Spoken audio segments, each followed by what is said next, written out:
Welcome to the least glamorous training video you will ever see. We're going for substance over style today. Don't expect any flashy edits. Don't expect me to wear proper gym shoes or attire. I'm in my garage. It's full of spiders and cobwebs, but this is the updated version of the Khârn's Arms protocol. So hopefully by now you have already got the free training program. It's a downloadable PDF. All I need is an email address to send it to. If you haven't, you need to get hold of that. There'll be a link in the doobly-doo below. Like I said, all I need is an email address. It's got all of the other exercises in it. It's got part 1 in it, which is the fundamental foundational stuff. But this is the update, part 2, if you will, the sequel. Or maybe Khârn's Arms Protocol part 1 was the prequel. We'll figure that out later in the editing. We won't. I would have left this in the editing for sure. Now, the idea with this bit of work, this video, is I'm going to go through some of the more niche exercises I've been doing for my grip strength and my forearm strength over the last 9 to 12 months. So the part 1, the prequel of Khârn's Arms, was all the basic gym stuff that you can do at the end of your workouts or as a standalone session to build big, strong, jacked forearms, bigger biceps, and a really, really good amount of grip strength. But if you want to do a little bit more, if you want to take it to that next level, or you just want to play around with more niche exercises, then this is the video for you, and this is the bolt-on that you will want to add in. I'm in the garage because this is where I do almost all of my forearm training. I've got odds and ends in here, and I just grab some bits and pieces throughout the week, and by the end of the week, I just try to make sure I've completed a certain amount of work. Okay, so it's more a bit of a flexible approach to training. I've got 5 or 10 minutes here, I'll go and do that exercise. I've got 5 or 10 minutes a couple of days later, oh fantastic, I'll grab my grippers and do those stuff. The aim is by the end of the week to just have accumulated a good amount of work. I don't really care if you get it all done in one day. I don't really care if you do it in 5 or 10 minutes chunks. I don't think it matters that much. I think we can end up splitting hairs over how you program this. Just get the work done. So we'll jump in. My son's on his lunchtime nap, hence the monitor. So I'm gonna have to keep an eye on that. Just let me know if you see him moving behind my shoulder. Just wave or something like that. It's a bad joke, isn't it? Feels like a bit Punch and Judy in here. Right, let's jump in with the first exercises. Just sitting down on my incline bench here. You've got some high-end production shit going on in this video. The first thing I'm going to talk through are grippers. Now, these are readily available online. I don't get commission from anywhere. I'm not going to tell you where you should get them, but I have been working through these for probably about 9 to 12 months now. I've picked some up online, picked some up secondhand on eBay, Facebook Marketplace. I've even had some gifted to me by a very kind individual, and I cannot recommend them enough for a couple of reasons. First of all, it's just so easy to get some training done. All you need is a couple of these, and you can get a really good training session in for your grip strength, for your forearms, and it takes up no space. Think about the space you need to have a leg extension or a leg press. I'm looking around my garage. I don't think I could fit one in here. So when my son was younger and my time became more limited, I realized that I needed to be more flexible with my training, or I wanted to be more flexible, I should say. I wanted to have stuff that I could just grab and do something with that didn't require me to drive to the gym, didn't require a long, lengthy warm-up. And so I kind of got into doing these sorts of bits and pieces because I could have them in the office, I could have them in the lounge, and I could just get some reps done here and there. And it's really nice because they all come measured to a degree with their amount of resistance. So there'll either be a certain number or a certain amount of poundage that you need to close it. And I've got about 4 or 5 more, and it's really nice to see that progression. Now, they're not exactly necessarily cheap, at least the good ones aren't cheap, but I always say, buy nice, not twice. There you go, that's a bit cringy, isn't it? So when you're using the grippers, a couple of things. I'm not an expert, I'm not gonna coach you how to use them. There are technique videos online, please watch them. But what I want to talk about are the different ways that you can use them. And again, it's really easy to do throughout the week. So if we take the easiest one here so that I don't end up embarrassing myself and not being able to close it. Conventionally, you will just do a standard close. I'm not going to talk through that today. That's fairly simple and straightforward. If you're going to do this sort of stuff, what I found works quite nicely is treating it a bit like strength work, where you can do some work that's higher intensity, lower volume, and lower volume, higher intensity. So what I mean by that, for instance, is the strongest one out of these 4 is this one, 250-pound gripper. And what I will do one day a week is I will work up to doing a couple of sets of this. And I can do about 5. I'm not going to be able to do it now because I'm warmed up. There we go. You have to just trust me on that one. Trust me, bro. I do about 5 repetitions, and I'll do 2 or 3 sets. And I'll just work my way up to that, and that'll be it. And then another day of the week, I'll take a higher volume approach.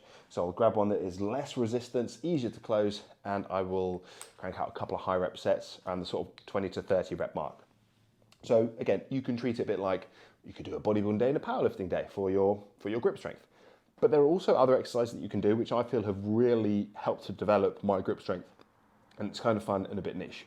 So one of the things that I found quite entertaining was to train my thumb pad, so to speak. So if you've got access to a gripper and it's light enough, it needs to be a really, really easy one to move. You don't want one that's really tough to close because it's just not going to work at all. You can do some strange exercises, hopefully you can see.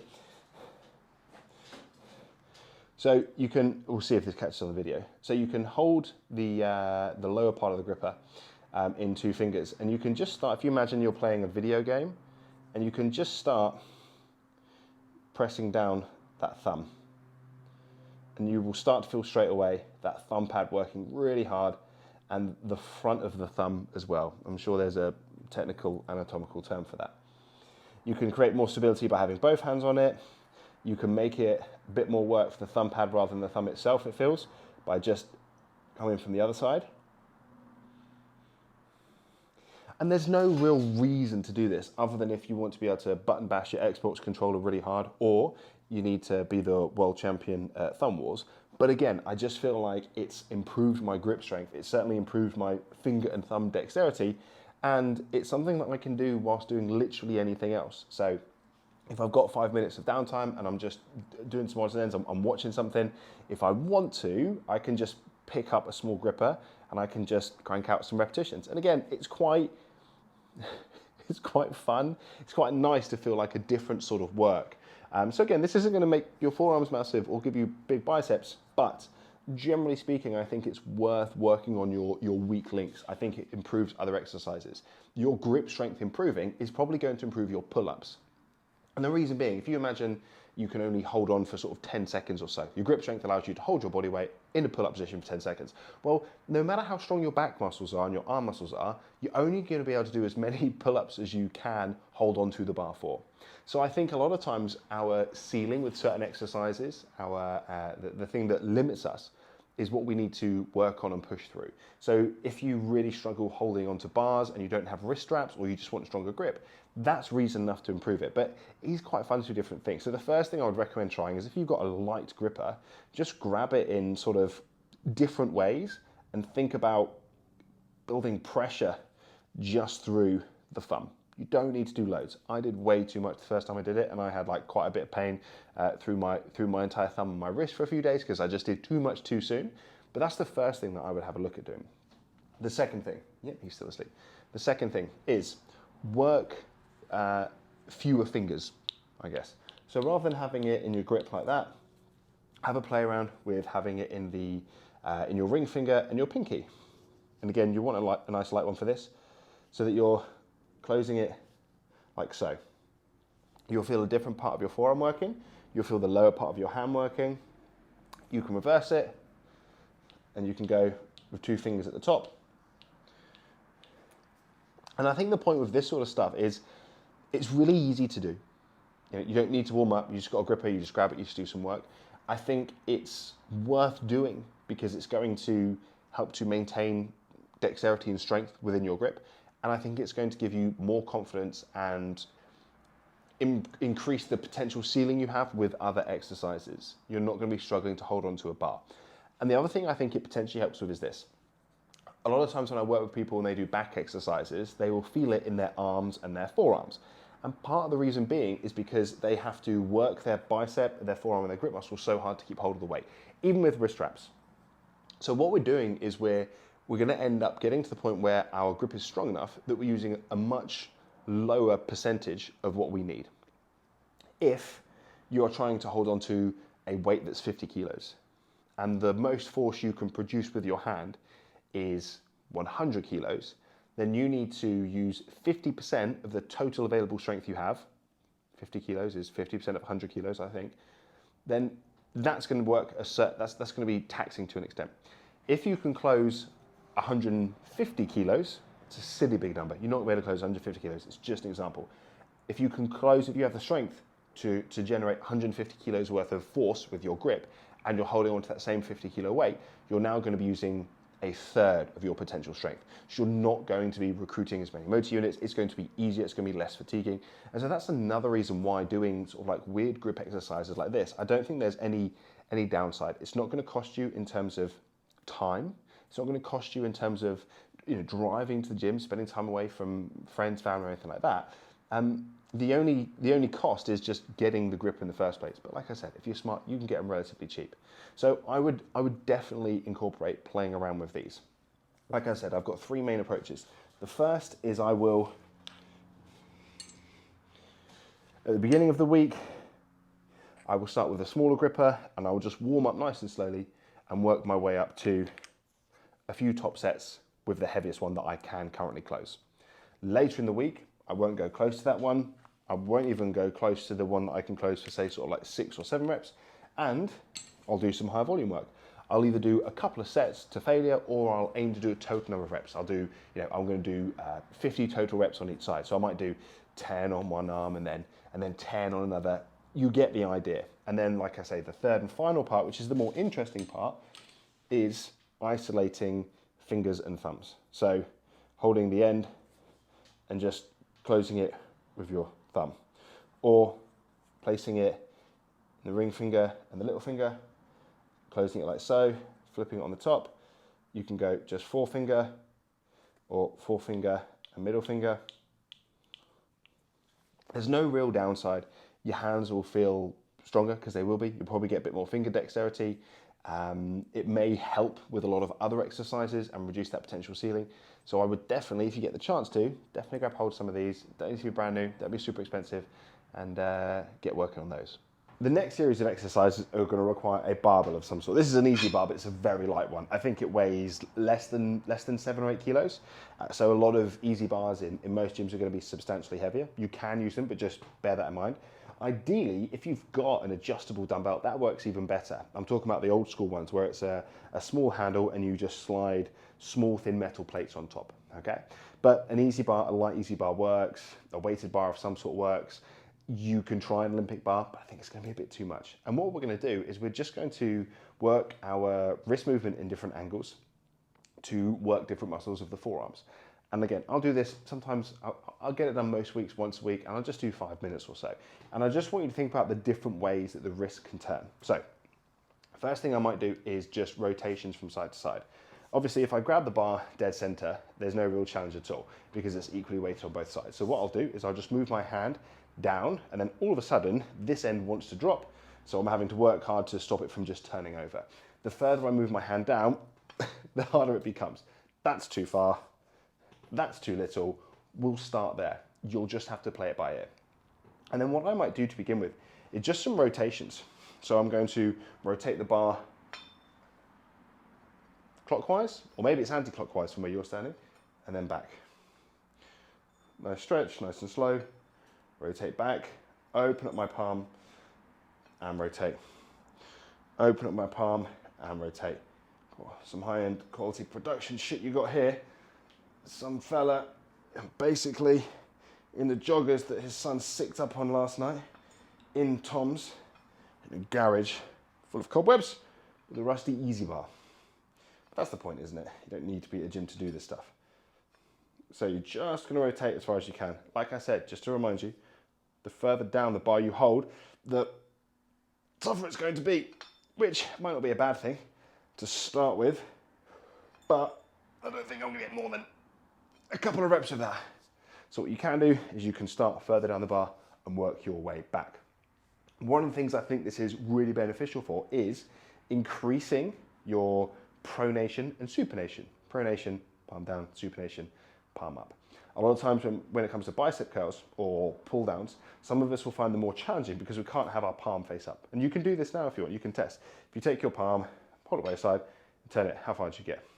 If you don't get your palm fully up and you try to do an exercise that requires your palm to be fully up, that can sometimes create a little bit of discomfort. So actively training the muscles that get you into that position is going to be beneficial. I would much rather that you do this and you strengthen that range of movement and increase that range of movement whilst improving your control and your stability. I'd much rather you do that than just do some arbitrary stretching, increase your range of movement, but not have the strength there. So we've done the rotation part. The next is to go knuckle down, knuckle up. So same thing. If I hold the bar dead in the middle, there's no real work at all. If I hold it here, it's going to be a bit too much. So I'll start with a very small drop down from the center. You can brace your arm if you want. And I'm going to imagine I'm knighting knight of the realm, anointing a knight of the realm, appointing a knight of the realm.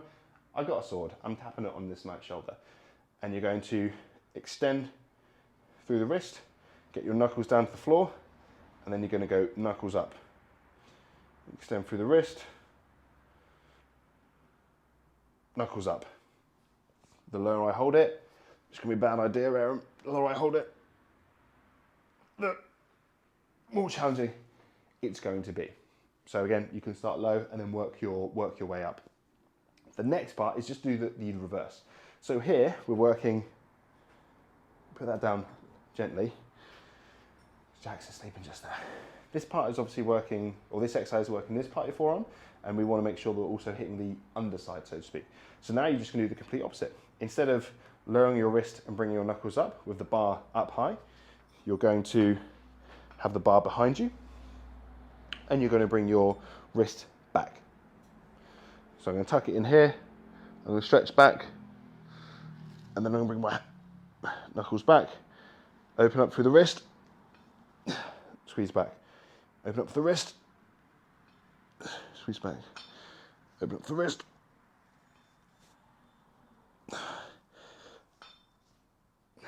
Hopefully you heard that. I realised my chin was pressing into my microphone, so it's probably just a lot of grunting and strange noises. Again, same principle. Now again, same as the rotations. It's just going to increase your range of movement available at your wrist. It's going to increase the strength that you have in those different positions. A lot of times, anecdotally speaking, for myself, some of the clients I've worked with, it frees up a bit of wrist issues. You just want to go slow and controlled. You want to work through that range of movement as much as you can. Next up, fat grips. You don't have to have actual fat grips, although a lot of people have them. These days, you can just get a towel or a t-shirt or something and wrap it around a barbell. One thing I want to point out, fat grips are great.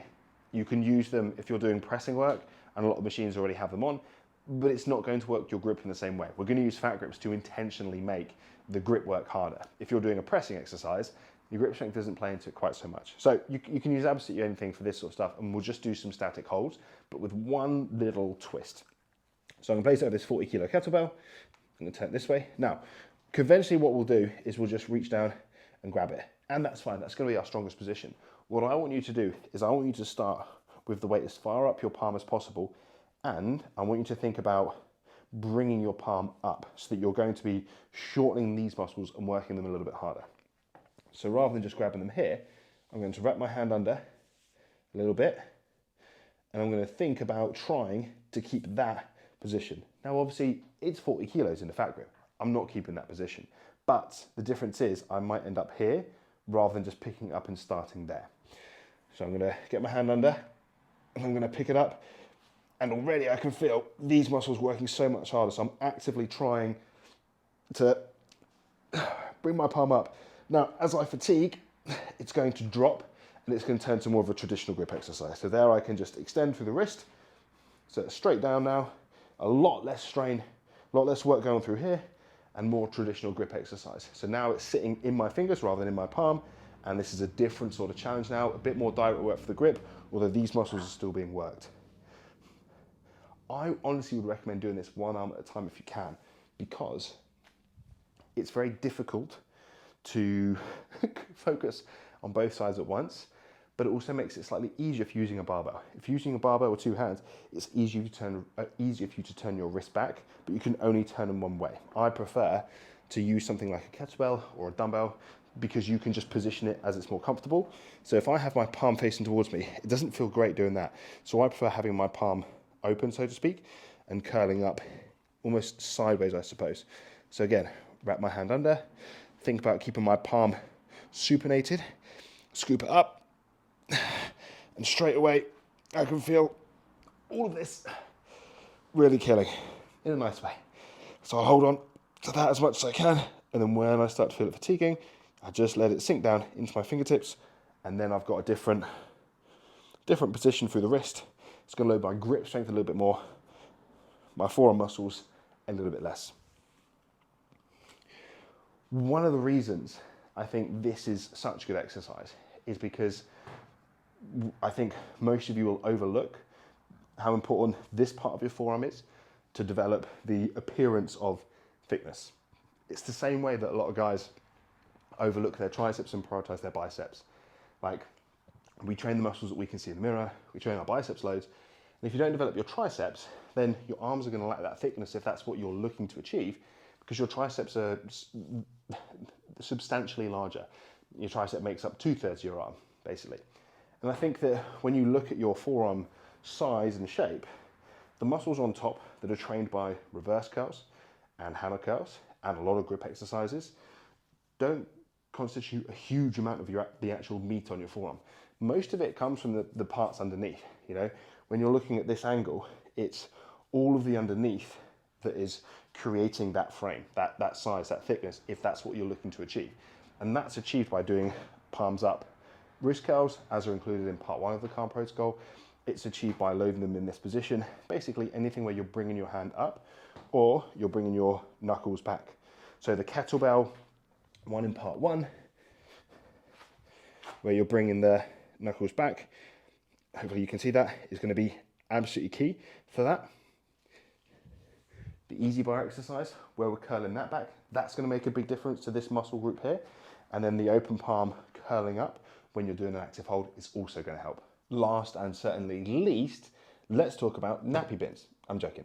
This was meant to be a bucket that I ordered off Amazon, but it never arrived. And it's filled with rice.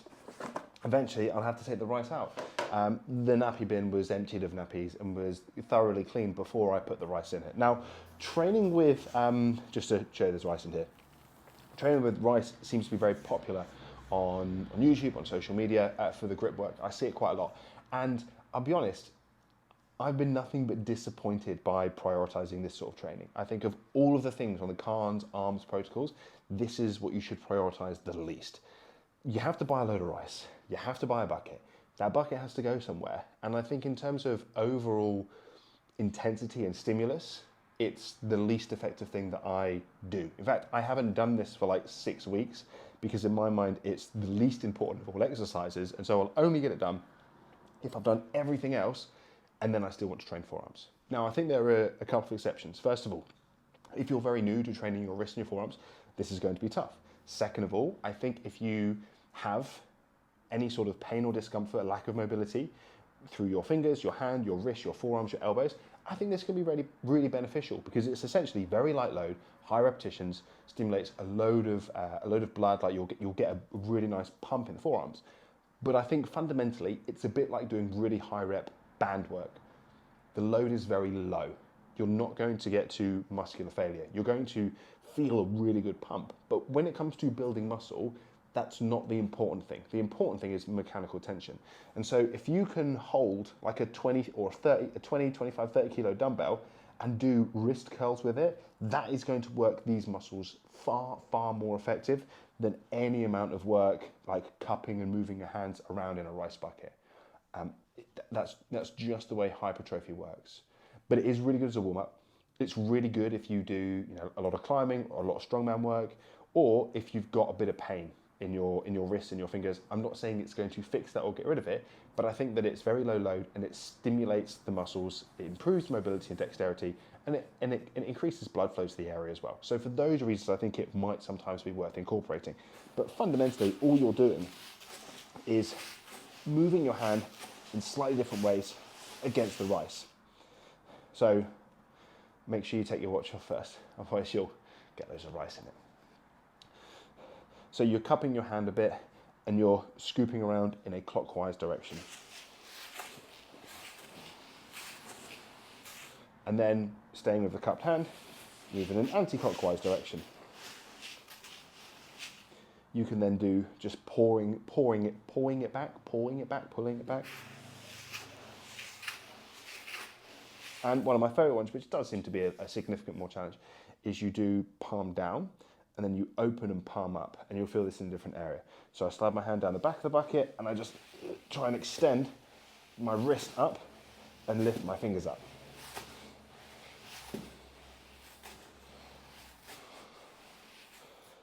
You can find loads of tutorials for this on YouTube. I'm not gonna spend any time videoing me doing loads of different exercises with a rice bucket. They're all pretty intuitive.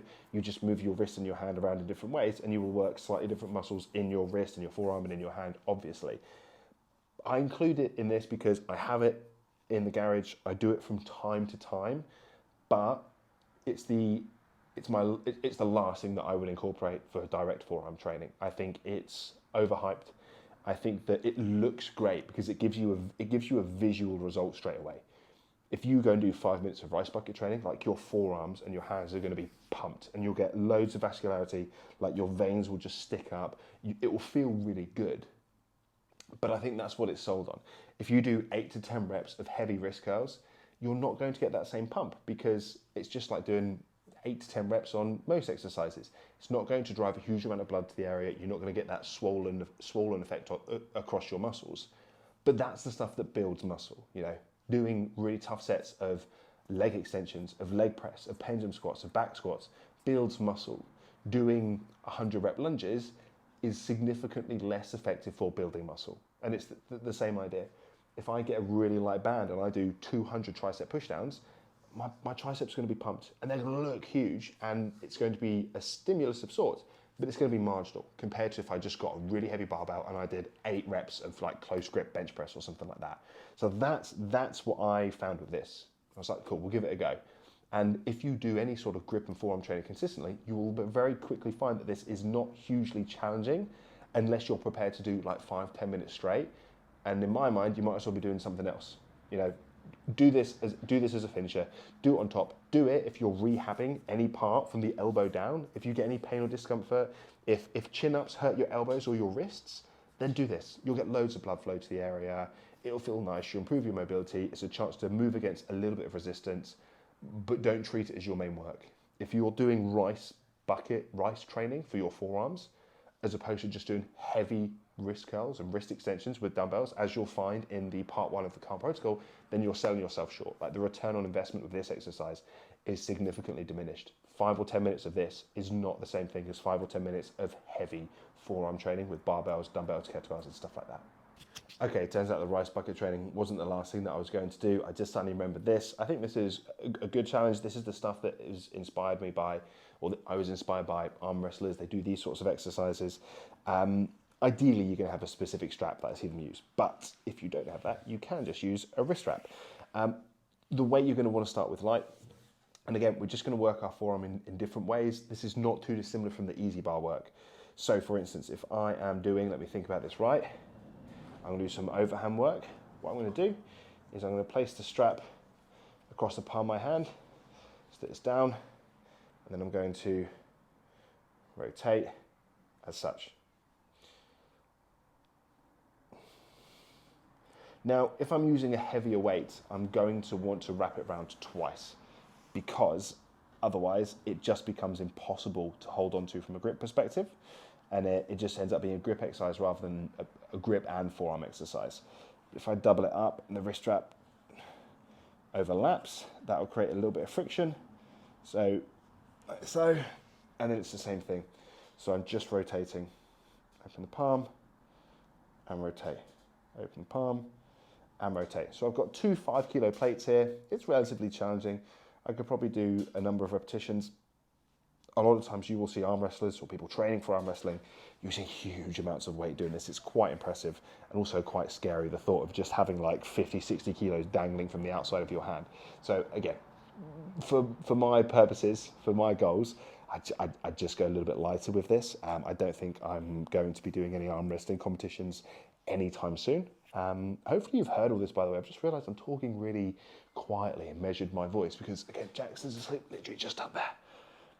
Even though he sleeps through fireworks. It's funny that, isn't it?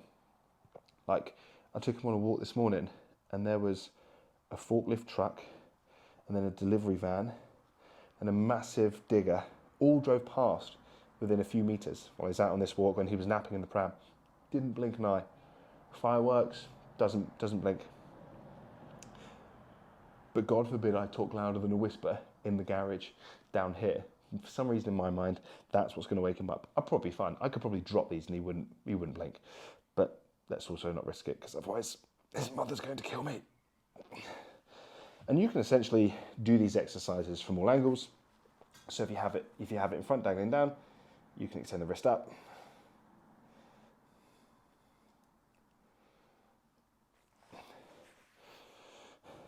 And again, I think these sort of exercises reinforce how little space and time you need. If you're doing a heavy upper body day, you're going to need a whole bunch of kit, you're going to need a whole bunch of space, you're going to need time to warm up, and it's the complete opposite with a lot of this work. If I think to myself, right, you know, when I'm taking like a lunch break, I've got 40 minutes, let's say. I go, cool, I'll have some food, I'll make myself a drink, I'll scroll social media for 10, 15 minutes, then, oh, I know, I'll go grab 2 of the 5 kilo plates I've got in the garage, I'll grab a wrist wrap, and I'll just do 5, 10 minutes of work. You know, if I'm watching something, if I'm up a little bit early in the morning, my point is that there's no warm-up process. You don't really have to set anything up other than loop a wrist strap around a couple of plates. These plates, I got secondhand off Facebook Marketplace like a decade ago. Wrist straps are dead cheap. Like, there's just a lot of flexibility when it comes to this training. You don't need to go anywhere. You can be doing other things. You can be catching up on emails. You can be watching a YouTube video. You can be watching this YouTube video. In fact, you should probably have been doing some of these exercises whilst you watch this video. And I think it gets you out of that mindset of needing to do a full training session. When you're young, when you're 20-something, and you've got very few responsibilities, you can be at the gym 5 days a week and do all of your training there. But I think as you grow, as you age, as you get more responsibilities and life gets a bit more chaotic, getting out of that mindset of I have to do a full training day, otherwise it's not worth it, is absolutely essential. So for me, I'm in a commercial gym training 2 or 3 times a week. But because I've got odds and ends in this garage, which I've accumulated over almost 2 decades, Facebook Marketplace, eBay, clearance sales, people just have given me some stuff as well. I've been very fortunate in that way. You can just do odds and ends. I will accumulate 20 to 30 minutes of direct forearm and grip work by the end of every week. Sometimes I will do that all in one session, very rarely. More often than not, it's 2 sessions, but sometimes it's 4 or 5. Sometimes it's I grab hold of those grippers and I do 5 minutes of grip training with the grippers. And that's it. But the point is if I do that twice a week, that's 10 minutes of just doing gripper training, which over a month is 40 minutes, which over a year, 12 months, is 480 minutes? Something like that. It's mad. It adds up and builds up so quickly.